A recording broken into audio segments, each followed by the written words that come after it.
अब एक चीज पर आप थोड़ा गंभीरता से कल्पना करें। मैंने जब पूछा कि कृष्ण का नाम लेने पर क्या क्या याद आता है, तो माखन कवर हो गया, लीलाएं कवर हो गई। देखा, हाथ खड़े करिए।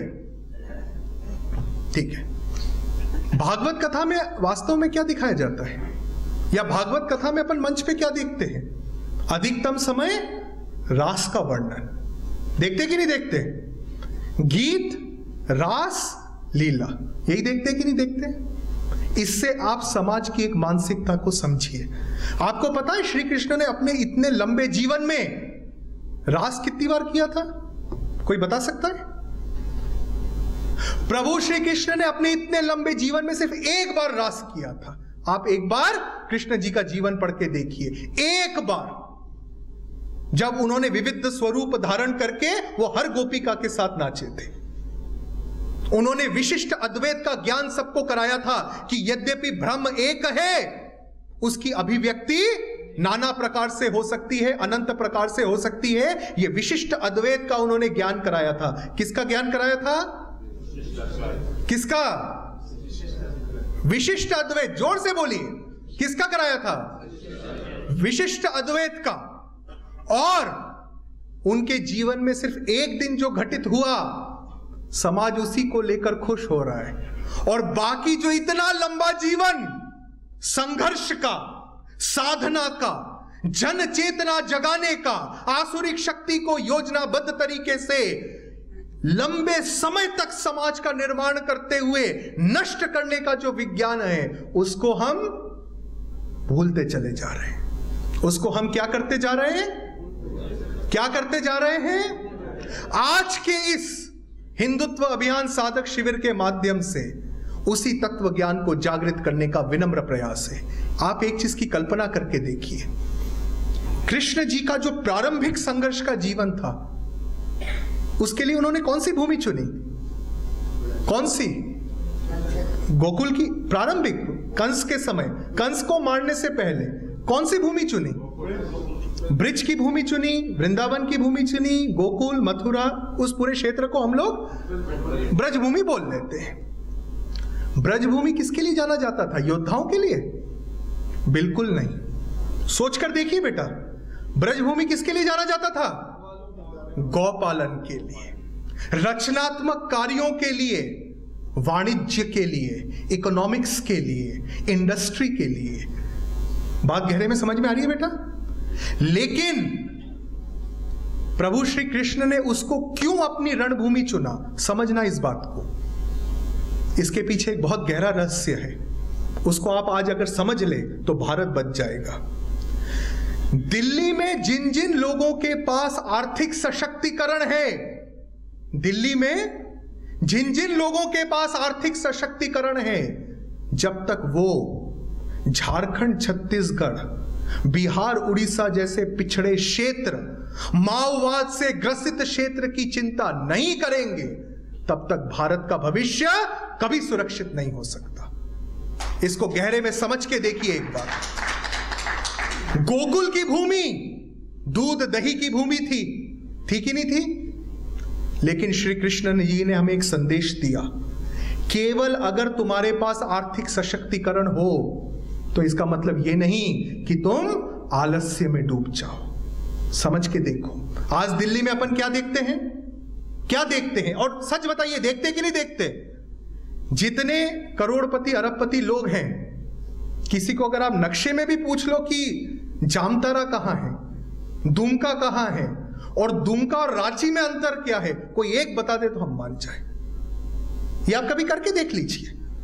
और ये क्यों होता है मालूम है? ये होता है मैंपन के कारण। मैं सुरक्षित हूं ना, मेरे पास करोड़ों रुपए आ गए ना, अब मुझे क्या?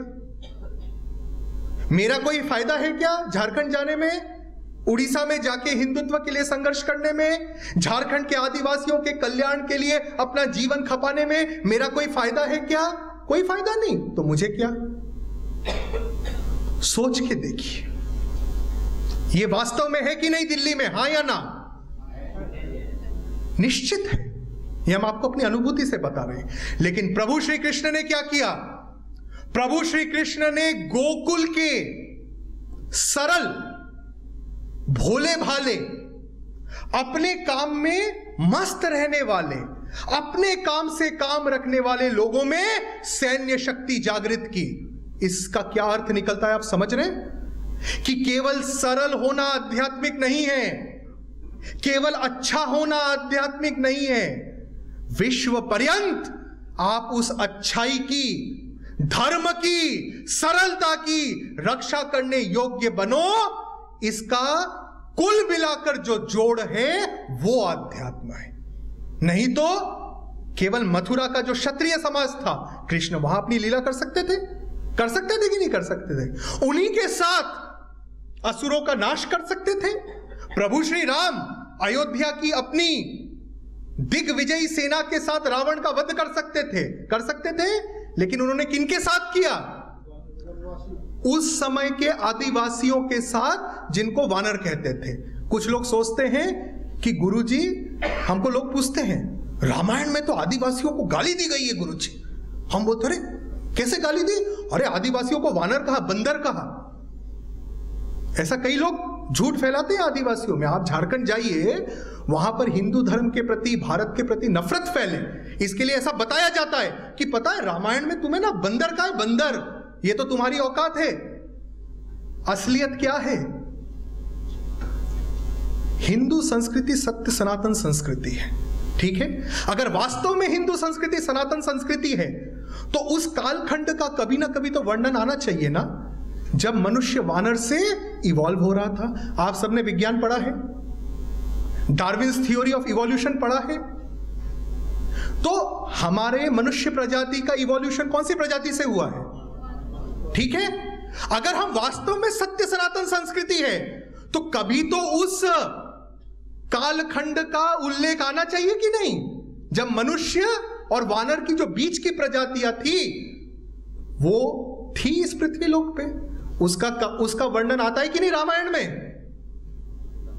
केवल हिंदू संस्कृति एकमात्र ऐसी संस्कृति है जिसके ग्रंथ में वैज्ञानिक रूप से सही सारे तथ्य उपलब्ध है। हम ये नहीं बोलते कि भगवान ने 7 दिन में एक बार ही पृथ्वी बना दी।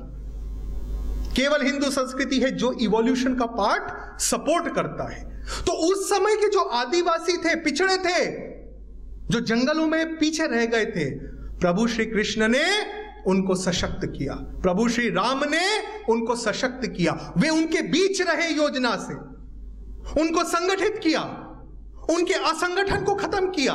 वो राष्ट्रवाद हिंदुत्व की मुख्य धारा से कट गए थे, उनको मुख्य धारा से जोड़ा और उनकी संगठित शक्ति से रावण का नाश करके दिखाया, ना कि तपे तपाए सैनिकों के माध्यम से। उसी प्रकार प्रभु श्री कृष्ण ने सीधे सरल भोले भाले ग्वालों को एक हिंदू होने के नाते, एक भारतीय होने के नाते, राष्ट्र धर्म संस्कृति के प्रति जो उनका समग्र कर्तव्य है, एक तरफ जहां वाणिज्य, दूसरी तरफ सुरक्षा, एक तरफ जहां उद्योग, दूसरी तरफ शास्त्र तेज, इस समग्र विज्ञान को प्रभु श्री कृष्ण ने गोकुल की धरा पर संस्थापित किया। जब उनको सशक्त बना लिया, जब कंस का वध कर दिया, तब प्रभु श्री कृष्ण क्या किए? मथुरा के राजा बन के ऐश किए, द्वारका चले गए। क्यों गए, इस पर थोड़ा विचार करते हैं। 2 क्षण इस पर गहरे में विचार करना जरूरी है। पर मेरा एक प्रश्न का उत्तर दीजिए, मथुरा का राजा बन के रह सकते थे आराम से? अरे कंस मर गया, अब तो सुरक्षित थे। कौरवों को तो कभी कृष्ण से कोई दिक्कत नहीं थी, बल्कि कृष्ण के बड़े भाई बलराम के शिष्य कौन थे? दुर्योधन।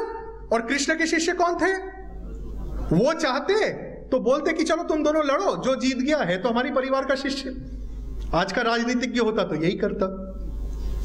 उन्होंने जब मथुरा को केवल मथुरा मत समझिए, मथुरा है अपना पूर्वी भारत, इसको समझिए जरा भौगोलिक रूप से। जब उन्होंने पूर्वी भारत को साथ लिया, आपको जान के खुशी होगी, श्री कृष्ण के राह पर चढ़ते हुए आपके हिंदुत्व अभियान ने यह दृढ़ संकल्प लिया है, जिसको हमारे शिष्य फग्गन सिंह कुलस्ते जी अध्यक्षीय भाषण में बताएंगे, कि आपका हिंदुत्व अभियान पूर्वी भारत के जिस झारखंड, छत्तीसगढ़, उड़ीसा, बिहार को भारत भूल चुका है, उसके समग्र उत्थान का उन्होंने व्रत लिया है। आपके इस हिंदुत्व अभियान ने इस 30 अगस्त को एक संकल्प लिया है। गुरुजी ने जो झारखंड की पदयात्रा की उस दौरान, कि झारखंड, छत्तीसगढ़, उड़ीसा का जो नक्सलवाद से प्रभावित क्षेत्र है, माओवाद से प्रभावित क्षेत्र है, अत्यंत गरीब जो क्षेत्र है, उसके समग्र उत्थान हेतु हिंदुत्व अभियान ने अपने आप को न्योछावर कर दिया है। उसी प्रकार जैसे श्री कृष्ण ने पहले पूर्वी भारत को सशक्त किया, लेकिन वहीं बस गए क्या? इसको समझना। वे पूर्वी भारत से कहां आए? द्वारका कहां पर है? कहां है? पश्चिमी भारत में है। इसको समझिए, इसके भौगोलिक महत्व को समझिए। कई लोग बोलते हैं आराम से, राम जी ने 14 वर्ष का वनवास किया, अयोध्या से लंका गए। राम जी ने उत्तर भारत से दक्षिण भारत को राष्ट्रवाद और हिंदुत्व के एक सूत्र में पिरोया था। उस समय के सबसे महादलित शबरी मां का भी उन्होंने सामाजिक सशक्तिकरण करके दिखाया था। उसी प्रकार प्रभु श्री कृष्ण ने पूर्वी भारत को सशक्त करने के बाद पश्चिमी भारत के सशक्तिकरण का बीड़ा उठाया।